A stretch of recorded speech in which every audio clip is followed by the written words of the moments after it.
Coronavirus sau COVID-19 este un virus de origine chineză, ce s-a manifestat pentru prima dată pe data de 8 decembrie 2019 în provincia Hubei, China.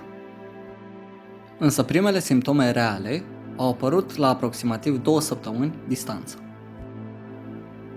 Mai exact, la sfârșitul lunii decembrie.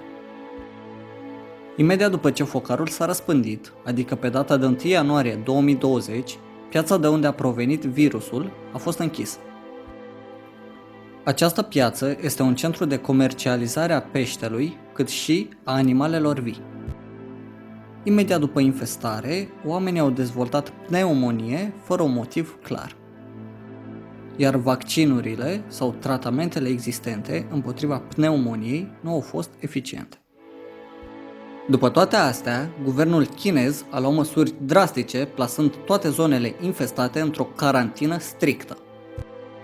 Carantină care s-a dovedit a fi benefică, stopând în proporție de peste 70% virusul. Din cei 81.900 de pacienți infestați, peste 69.000 s-au recuperat, aceștia fiind externați, iar peste 3.200 au murit. Dar, după stoparea focarului în China, Italia a avut cel mai mult de suferit.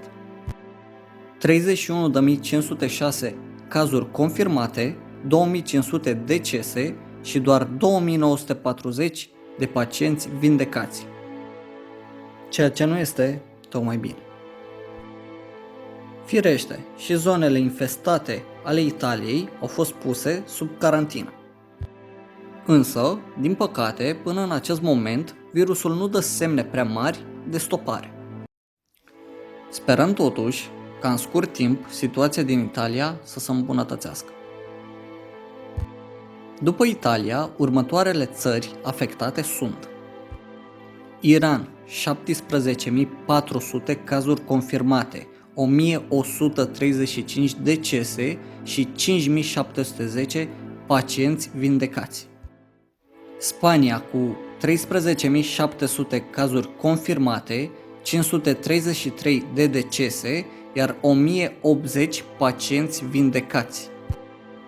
Germania, 9870 cazuri confirmate, 26 decese și 71 pacienți vindecați. Și multe alte țări. În total, sunt 166 de țări afectate de COVID-19, acumulând un număr de 204.000 cazuri confirmate, 8.141 decese și 82.450 pacienți vindecați. În România, până în acest moment, sunt 246 cazuri confirmate, 0 decese și 19 cazuri rezolvate. Asta astăzi, pe data de 18 martie. Însă, situația se poate înrăutăți de la oră la oră. Așa că, vă rog, rămâneți cât mai mult în casă, evitați zonele aglomerate cât de mult puteți. Spălați-vă pe mâini când ajungeți acasă și după aceea din oră în oră. Și cel mai important, păstrați-vă calmul. Este un moment dificil, știu, dar cumva o să trecem și peste asta. Voi ce părere aveți? Vă aștept mai jos în secțiunea de comentarii. Până data viitoare, să ne auzim cu bine!